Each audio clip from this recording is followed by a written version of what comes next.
eLESER. Digital makes it easier. Even on the already installed safety valve, the laser digital twin makes all relevant data and documents centrally available. The linking can take place during maintenance or during operation. For this purpose, these valves must be equipped with UIDs, unique identifiers, in accordance with IEC 61406 Part 1. To this end, the valve is assigned a random laser digital ID.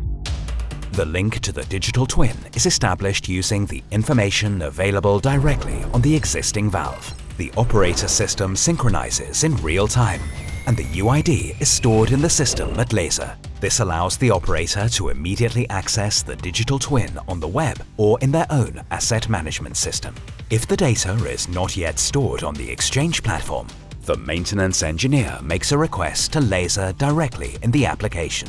The digital twin is provided and synchronized. From this point onwards, eLESER, the operator and the maintenance engineer work with the same initial database. This also makes the laser digital twin quickly and easily available in existing plants.